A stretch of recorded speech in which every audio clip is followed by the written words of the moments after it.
Hey friend, please consider subscribing. 1 second for you, but it makes a big difference for me. The heart monitor in room 221 at St. Luke's in New Britain kept its steady beat like a metronome trying to sound soothing. Then it skipped, dragged, and I knew what was coming, even if I didn't want to face it. Back then, I was 36, working deliveries for Mid-State Beverage in Hartford. Just the beer truck guy, as my wife liked to remind me. And yet, I was the only one sitting in that hospital room, while my mother-in-law, Lucille Hartman, was slipping away. The place carried that sharp antiseptic smell, mixed with something metallic and sweet, a scent you don't forget once you've breathed it in. It's the smell that says this is the end. A baseball game flickered on the wall-mounted TV, sound muted, players moving like ghosts on a loop. I kept my eyes on that screen because staring at the clock felt worse. Before we begin, drop in the comments where you're listening from. Let's see which parts of the world have gathered here today. Thanks. Now back to the story. Nurse Carla checked in every hour, asking if I wanted coffee or something from the vending machine. I kept telling her I was fine. She didn't push, but she knew. She could tell I wasn't waiting for Lucille to pass. I was waiting for her daughter and son to show up. They didn't set. I'd called Avery 9 times that day, left voicemails, texts, same with her brother Tyler. 5 calls. Each picked up once, said they were in meetings, promised they'd head over, then nothing. Just little thumbs-up emojis, like we were confirming brunch plans. If one more cartoon hand had shown up on my screen, I might have thrown my phone across the hall. Lucille hadn't spoken for over a day, just shallow, fluttery breaths. Then, while I was telling her some nonsense about the neighbor's dog finally giving the mailman a break, she grabbed my wrist like she was decades younger. "They think I don't know," she whispered. Her voice was thin but sharp. I leaned in, pulse racing. "What do you mean?" She shook her head, eyes suddenly clear, and whispered, "Don't call them. Avery and Tyler aren't coming. Not yesterday, not today." Her grip tightened. "Their SIP's a key for you. Storage, Route 5, Unit 193. Only after." "Only after what?" I asked. She didn't set answer right away, just stared at me, memorizing my face before saying, "Promise me." I nodded. "Yeah, I promise." Because when someone dying asks something of you, you don't argue. You just agree and hope you'll figure it out later. Carla walked in as the monitor's beeping stretched into that long, unbroken line.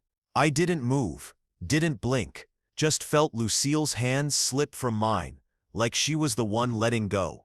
Carla switched off the machines, then handed me a sealed envelope with my name written in Lucille's sharp handwriting. "She was lucky to have you," she said. "No soft condolences, just that."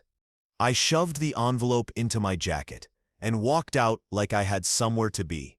In truth, I sat in the parking garage for 10 minutes, engine running, hands on the wheel, but going nowhere.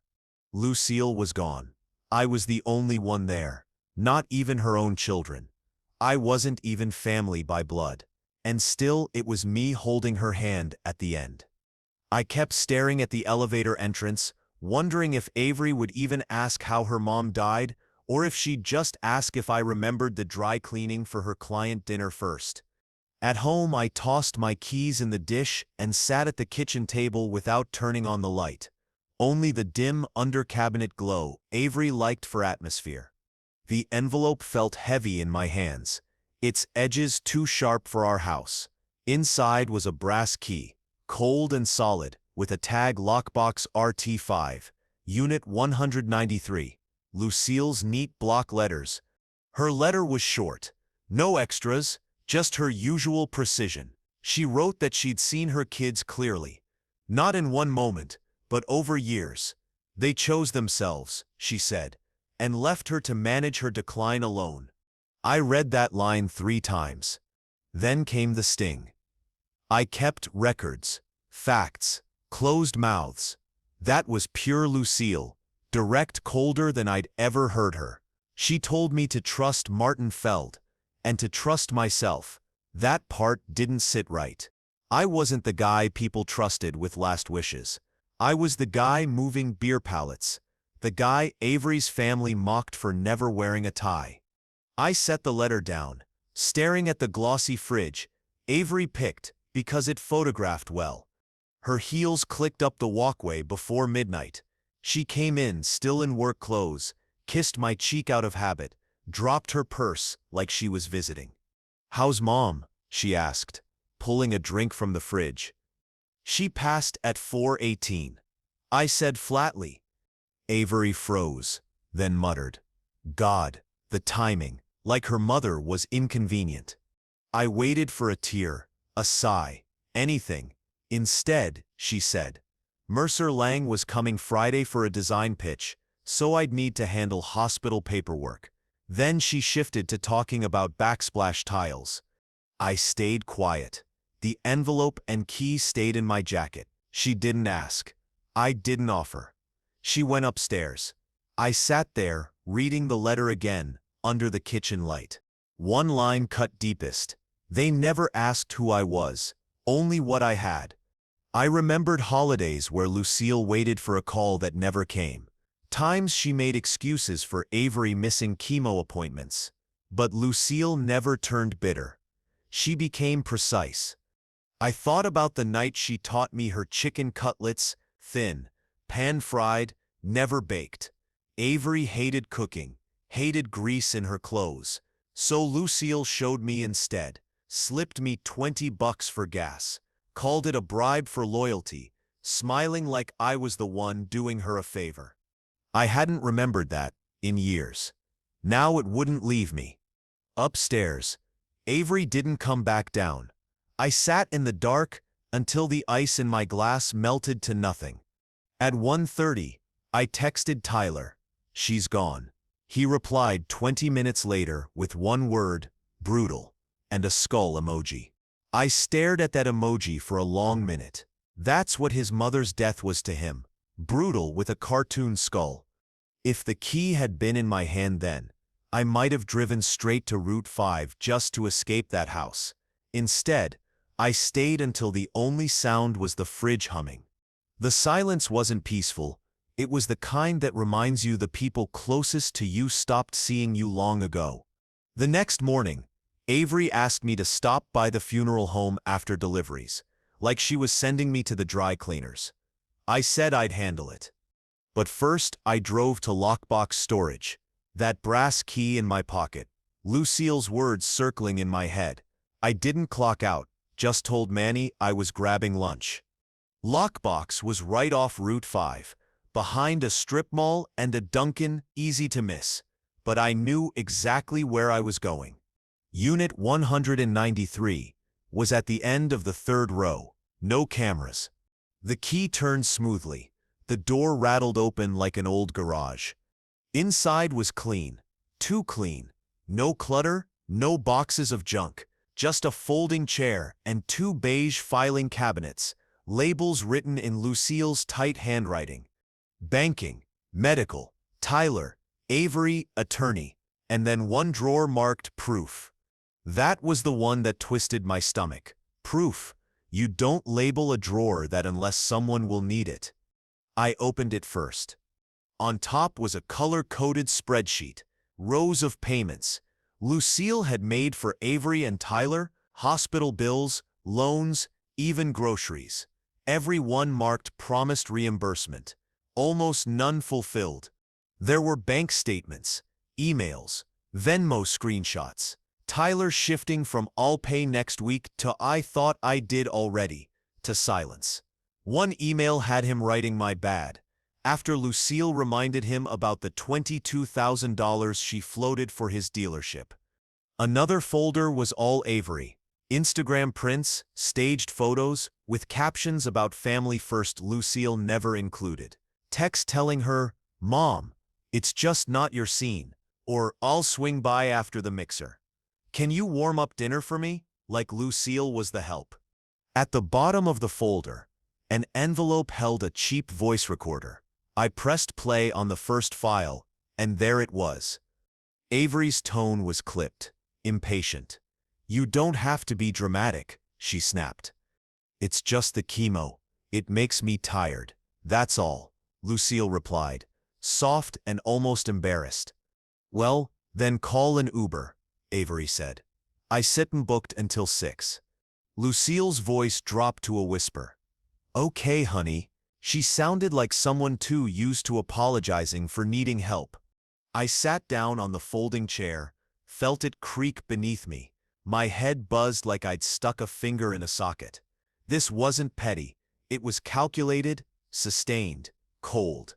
I wasn't just holding paperwork. I was holding a story nobody wanted told. Then I found the legal envelope. Her will revised and notarized only 2 months before she passed. My breath caught as I read. Avery and Tyler. Each got one keepsake. A brooch for Avery. A box of family photos for Tyler. Nothing more. Lucille wrote that the remainder of her savings, just over $62,000, was to go to 3 local charities. Then came the line that made my chest tighten.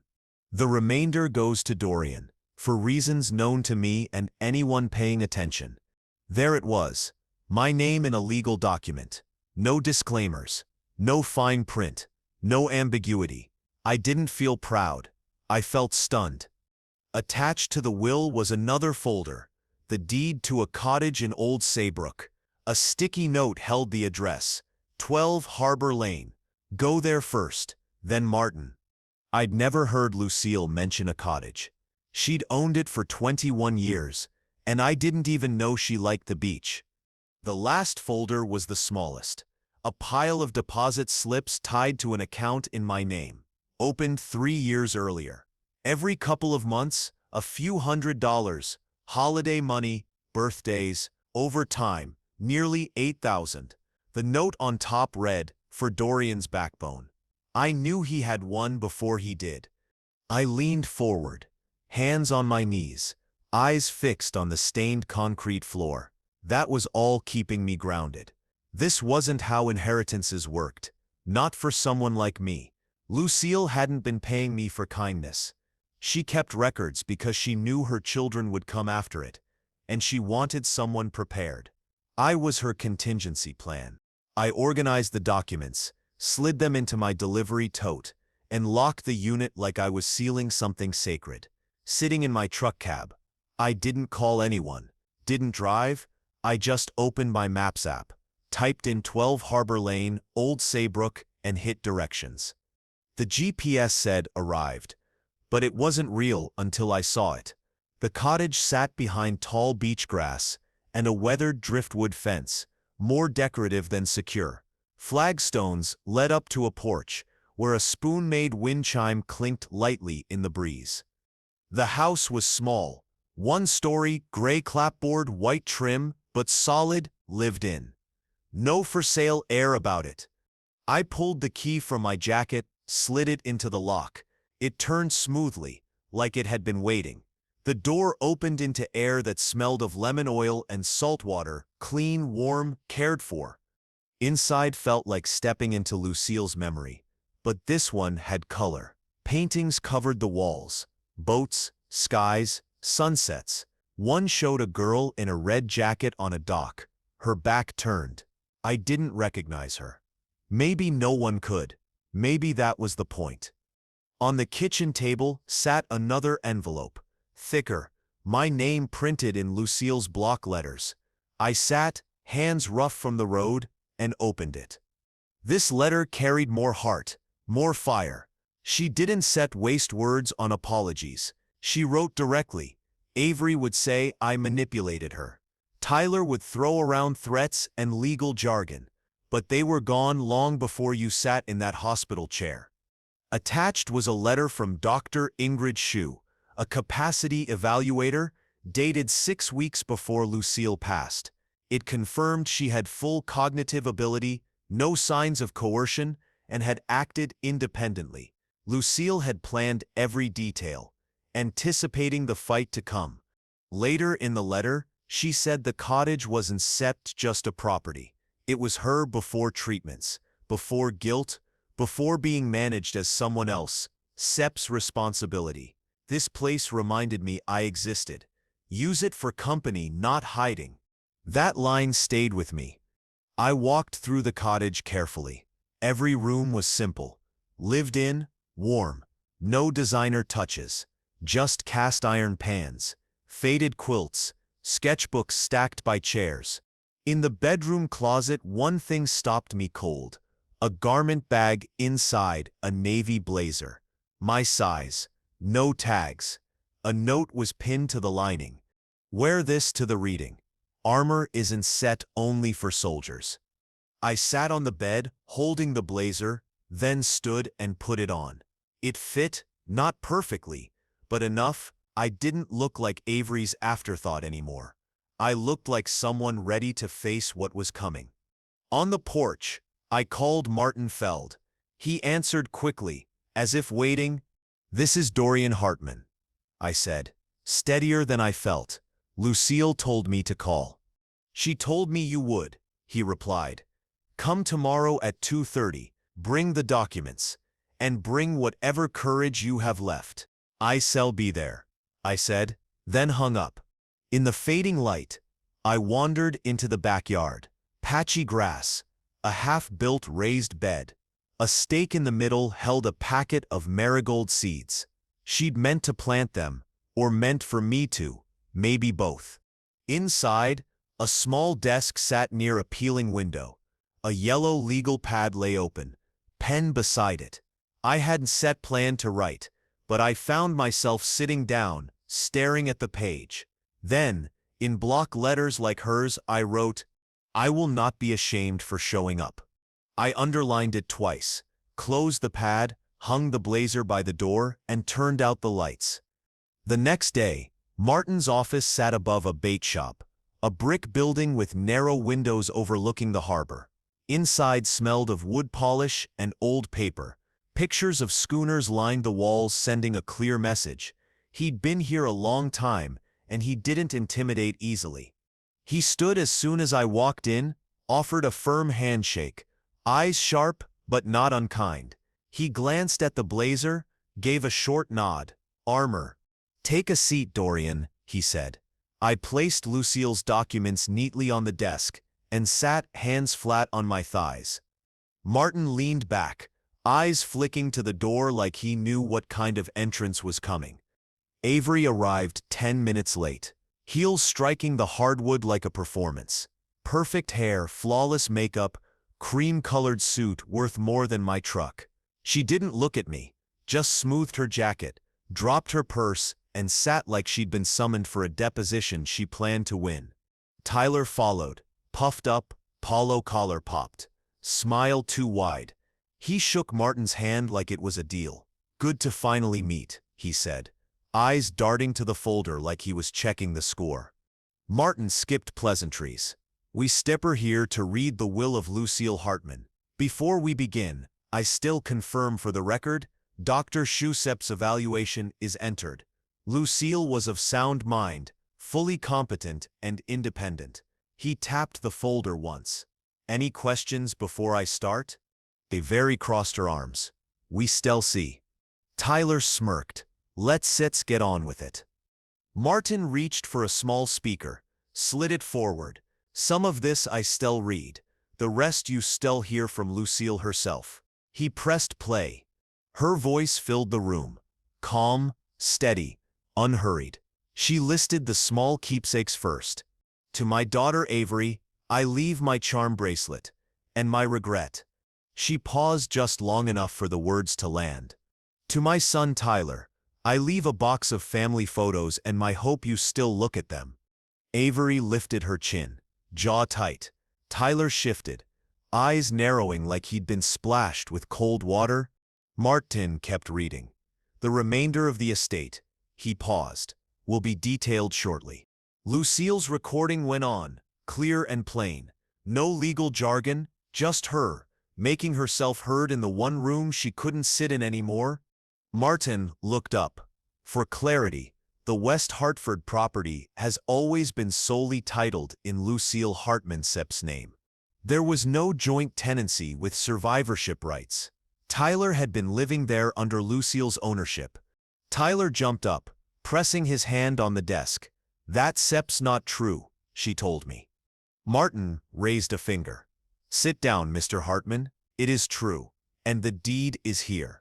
He tapped the document for emphasis. Tyler slowly sank back into his seat, his eyes shifting to Avery as if he'd lost ground.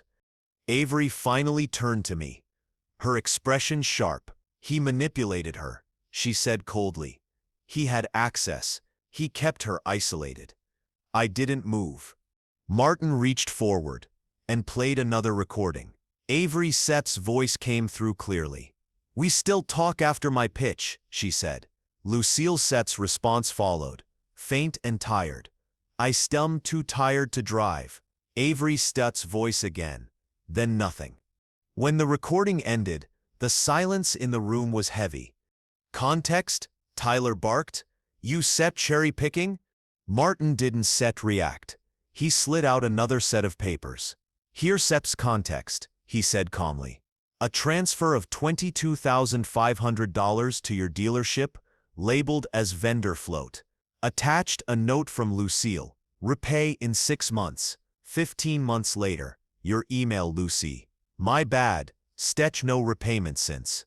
Tyler Sitt's face flushed as he clenched his fists. "That was temporary. It was theft." Martin replied firmly. "And it's Sepp's documented." Then Martin pulled out another folder I hadn't seen. He spread color copies across the desk. "Payments to Ethan Cole," he said, calling Avery by her former married name. "Notes about scouting property.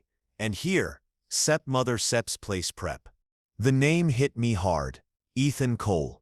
My softball buddy. The one who'd helped me move furniture. My stomach dropped as I realized Avery and Ethan had been planning to move on Lucille's assets. Avery reached for the papers. "This is a complete misrepresentation."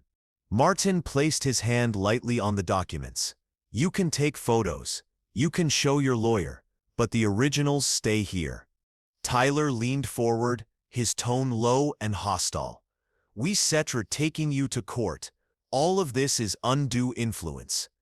Avery added, "You isolated her, you coerced her. This will one sit stand. We sit'll see you in front of a judge." Martin clasped his hands, his voice steady. "If you file, every piece of evidence becomes public. Every text, email, audio clip, and medical record confirming her capacity. That sips your decision. Just know the cost." Neither Avery nor Tyler responded. Martin didn't press. He simply waited. I sat there in Lucille's blazer, steady for the first time since her hospital room. I wasn't waiting anymore. I was present. 3 days later, a man in a windbreaker handed me a thick envelope with my name across it. "I'm sorry, man," he said, avoiding my eyes. I told him it wasn't his fault, and shut the door.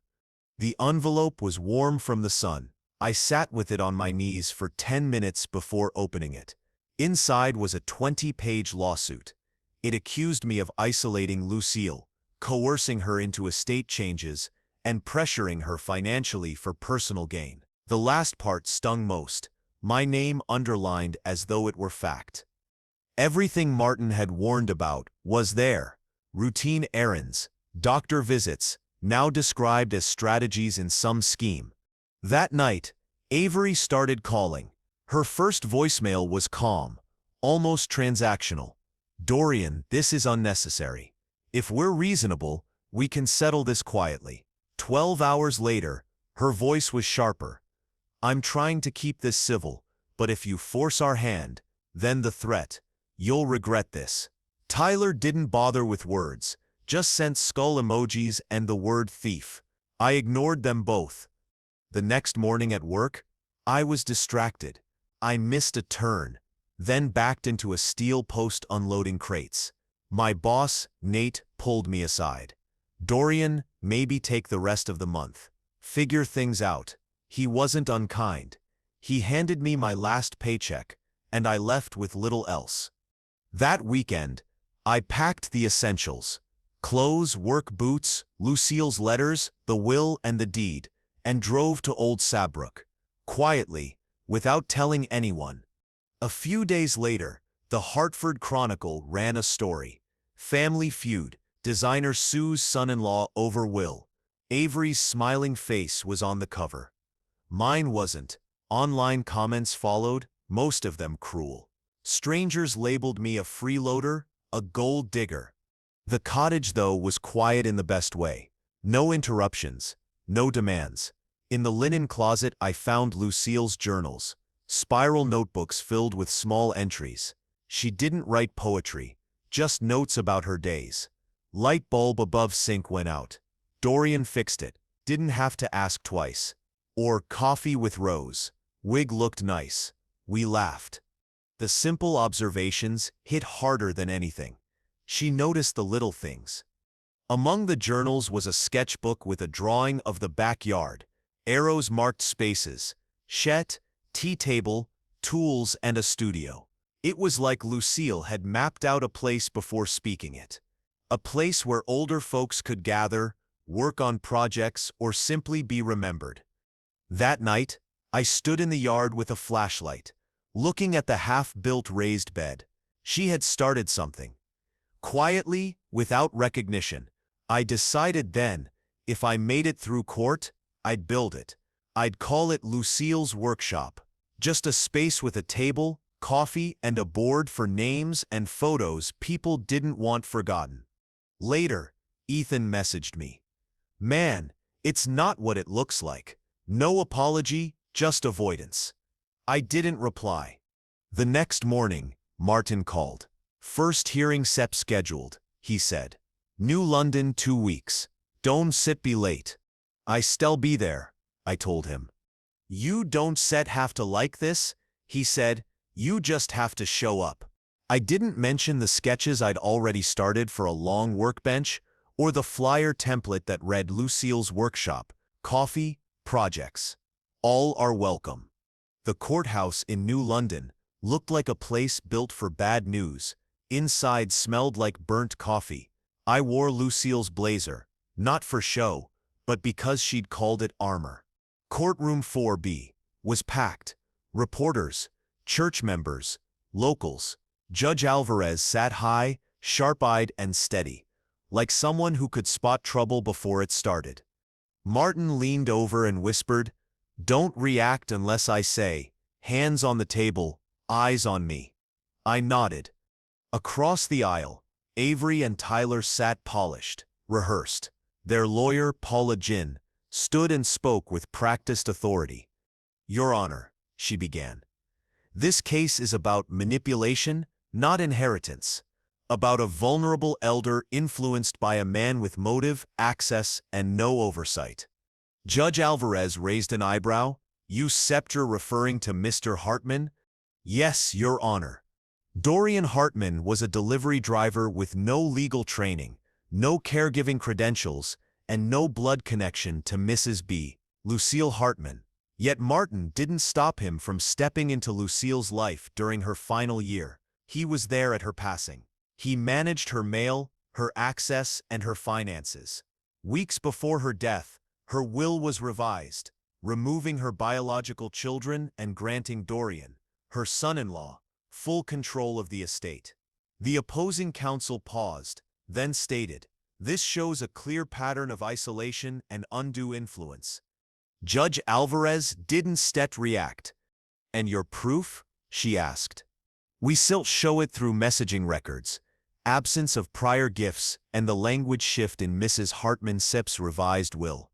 Martin finally stood, steady and deliberate. "Your Honor, let's begin with Lucille Hartman's medical records." He presented a report from Dr. Ingrid Shu, written 6 weeks before Lucille's passing, confirming her full mental capacity, signed, witnessed, and notarized. The judge flipped through it silently. Martin continued. "Next we have audio recordings, made with Lucille Sepp's consent. She requested them in case this very moment came." He played the first clip. Tyler Sepp's voice rang out. "I can Sepp come by, Mom. Jets are on. It's Sepp's a divisional game. Just rest. Lucille Sepp's weak reply. Okay, honey. Martin let the silence linger, then played the next. Avery Sepp's voice. I can set bring you to brunch, Mom. It sets not a good look for my clients to see a walker. I set full come tomorrow. Lucille answered softly. It's okay, but it clearly wasn't. Martin laid out bank records, printed checks, and highlighted texts. Exhibit C, he said. A record of $22,500 loaned to Tyler Hartman as a vendor float with 6 months repayment expected. 15 months later, Tyler simply wrote, My bad. No repayment was ever made. Tyler whispered sharply to Paula, but she brushed him off. Martin moved on. Exhibit D, Venmo. Screenshots of payments from Avery Cole, later Hartman, to Ethan Cole. Notes read Consult, Property Scout, and one that says Mother's Place Prep. These were made while Lucille was alive, still competent, still asking her daughter for rides to chemotherapy. Paula tried to object. These screenshots lack context. Judge Alvarez interrupted. They seem clear enough. Do you have evidence otherwise? Paula stayed silent. Martin pressed play on the final recording. A video appeared, Lucille seated upright, scarf over her hair, pale but clear-eyed. If you're watching this, it means I'm gone, and someone's trying to undo what I chose. Dorian didn't want my money. He wanted me to matter. My children wanted me gone when I became inconvenient. So I made my choices. If they're angry, let them be. I hope they're quiet enough to hear the truth. The courtroom fell silent. No whispers, no paper shuffling, just stillness. Judge Alvarez looked down at her notes. Miss Jin, 2 questions. Was Lucille Hartman ever legally declared incompetent? No, Your Honor. Do you have any signed, dated documents claiming Mr. Hartman coerced her? No, Your Honor. Then I'll be brief. This court finds the will valid. Capacity was sound. No evidence of coercion or undue influence. Mr. Hartman acted within his rights. If probate law recognized filial cowardice, note it. But it doesn't sit. She struck the gavel. We set done here. Outside, cameras flashed. Tyler hissed at me. You snake. You ruined us, Avery told reporters. He weaponized grief. I ignored them, started my truck, and didn't breathe easy until I left downtown. The next morning, I filed for divorce. Martin had structured the inheritance as separate property, protected in Lucille's wording. Avery's lawyer tried bluffing negotiations, but that ended when Martin offered to admit the voicemail transcripts. Ethan texted me a long message about boundaries, signals, and pressure. I blocked him. I no longer wanted explanations. Betrayal needed none. That winter, I worked quietly, hammer in one hand, Lucille's sketchpad in the other. The cottage stayed warm, but still. In the shed, with a propane heater buzzing, I cleared space, patched the roof, built shelves from scrap wood, and leveled a cedar workbench with coins, just like Lucille used to steady tables. I hung tools on a pegboard, set up a coffee corner with mismatched mugs, and placed 6 folding chairs I'd cleaned from Goodwill. Then I nailed up a handwritten sign. Lucille's Workshop, Coffee, Talk, Small Projects. No hours, no prices, no promises. That first Saturday, I expected no one, but at 9:30, Walt Briggs arrived. 71, long beard, toolbox older than me. Heard you could use another set of calluses, he said. 20 minutes later, Mabel Esposito came with a cracked tray and sugar cookies. She'd worked 34 years as a cafeteria lady and missed the noise of people. Gene came last. He said nothing, just nodded, sat by the window, and began sanding a stool. We fixed a wobbly chair from the post office, drank weak coffee, and shared small stories. Mabel told one about a student who tried trading a lunch tray for her car keys. Walt showed me rope splicing, joking that a good knot outlives a bad man. John didn't talk much, but he laughed once when Walt tripped, and it mattered. When Mabel left, she hugged me and said, "I haven't used my hands all winter." That stuck with me. The next Saturday, 5 people came, then 8. By April, we had 12 regulars. They brought broken lamps, old frames, jewelry boxes, or just jars of screws and cookie tins of random hardware. They also brought stories. I kept a notebook by the coffee pot, jotting lines when I remembered. Jane sanded wood, like it offended him. Walt taught me better knots. Mabel said laughing eased her joints. The Hartford Chronicle ran a follow-up, "A son-in-law builds a place his mother-in-law would have loved." I cringed at the headline, but the piece was fair. Walt was quoted saying, "It's not therapy, but it works." Mabel claimed we had the best coffee on the shoreline. An obvious lie, but said with a smile. Soon, calls came from other towns. Groton, Killingworth, even Providence, asking how to start their own. I had no guide. I just told them, start with a table, then listen. One Wednesday, Avery arrived, heels sinking in gravel, coat pressed, hair perfect. "I came to make amends," she said. "Amends begin with truth, not photo ops," I replied. She looked toward the workshop. "Maybe I can be part of the story now." "You could have been part of the story long ago." "That sep's not fair." I was busy. I had clients. "I was busy too. I showed up anyway." Her smile faded. "You stretch angry." I sept am honest.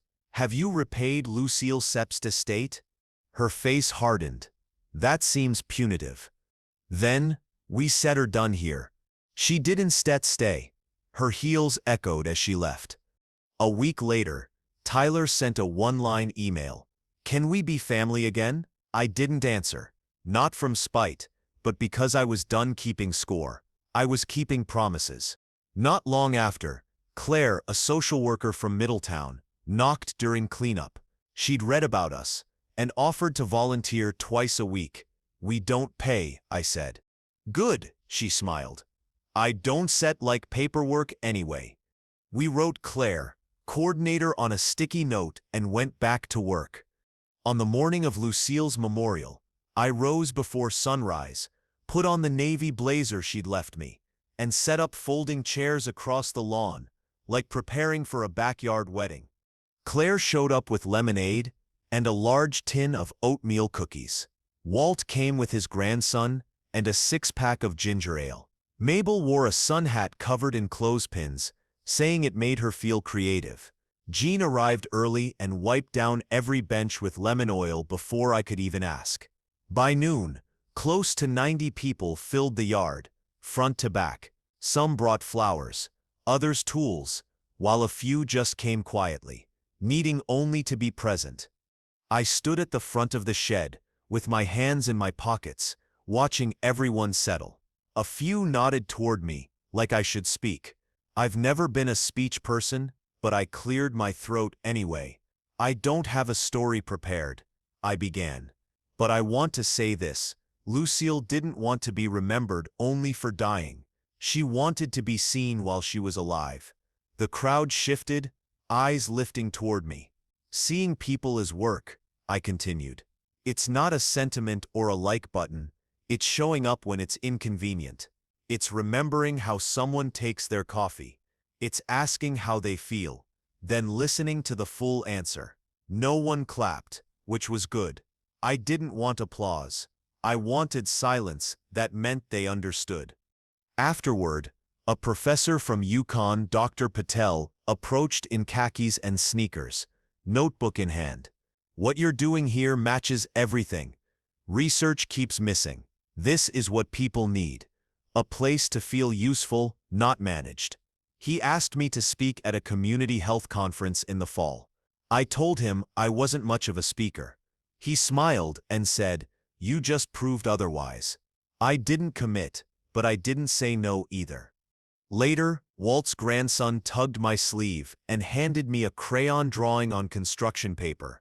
It showed the workshop full of people around a long table, with crooked letters across the top. Mr. Dorian's House of Fixing. I laughed and told him it was better than the name I'd chosen. He grinned like he'd named a new planet. Then I noticed someone at the edge of the crowd. Tyler. He looked thinner, hair longer, shoulders slouched. He carried an old metal toolbox, like it weighed more than it should. He said little, only asked, "Need help painting that bench?" I didn't answer immediately, just looked at the box, then at him and nodded. Yeah, that'd be good. We painted in silence. He didn't ask questions or make jokes, just worked. When we finished, he pulled out a folded cashier's check. "I sold the jet skis," he said. "It's not everything, but it's a start." I didn't thank him or shake his hand. I just nodded and picked up the brush again. That was enough. Avery didn't show. Later that night, I saw her email offering to curate the workshop's aesthetic and elevate its impact through branding. I read it twice and still didn't know what half of it meant. I closed it without replying. The workshop didn't need branding. It needed steady chairs and people who meant what they said. After the crowd left and the cookie tin was half empty, I sat on the steps with a cup of lukewarm lemonade, watching dusk roll in.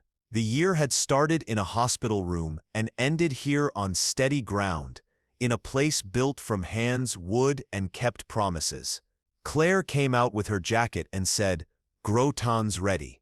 The community center asked if we can visit next week, maybe help them set one up.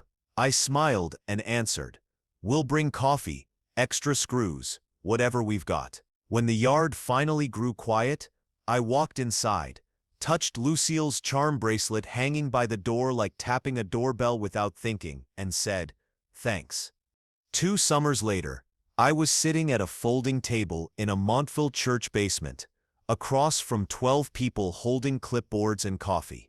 I'd already given this talk 6 times, but it still felt strange being called a community founder, as if I carried a badge or certificate. I still felt like the guy who stacked kegs at dawn and thought volunteering meant moving a cousin's couch. "I'm not here to sell you a program," I told them. "You need a space, a table, and someone who keeps showing up. That's it. The rest you'll figure out."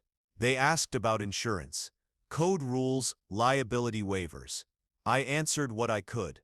Claire usually handled that part, but she'd thrown out her back hauling mulch at the Greiten site. The foundation we built wasn't fancy. It was a Google Doc, a checking account, and a mission. One workshop in every county that wanted one. No fees, no branding. Just sweat, coffee, and someone keeping a notebook so small wins weren't lost. Dr. Patel helped with grant proposals, and I kept stopping him. "Can we say that in plain English?" I asked. He laughed at first, then began writing everything like it was meant for people who had never been to a conference. That was the point. And we kept Lucille's name on the letterhead. That was non-negotiable. One night in May, I got a call from a Vermont number. I almost ignored it, but I picked up. It was Ethan.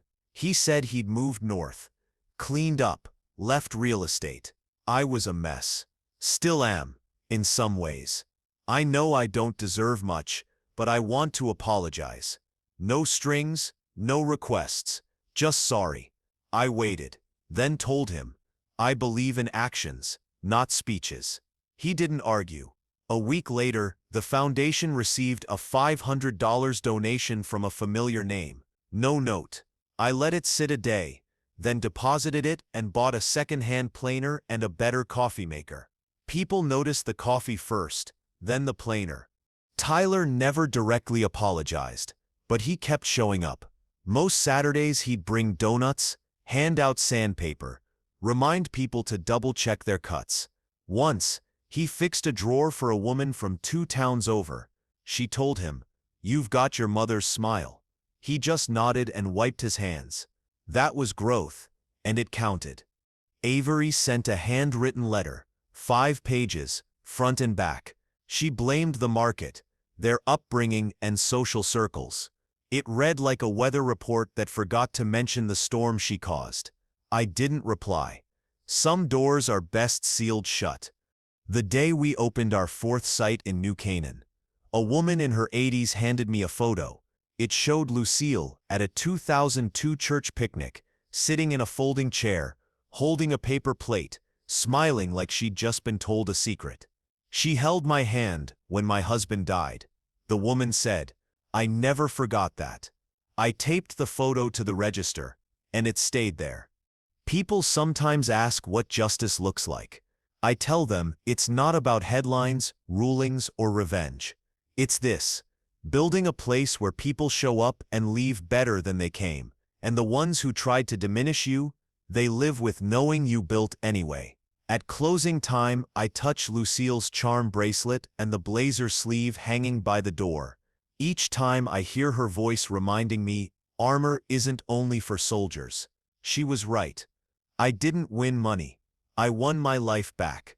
If your family abandoned a dying parent, would you cut ties or forgive? Share your thoughts in the comments. If you'd like to support the channel, hit super thanks. It helps more than you know. And don't forget to like and subscribe. YouTube picked this video for you. Tap it and see if they got it right.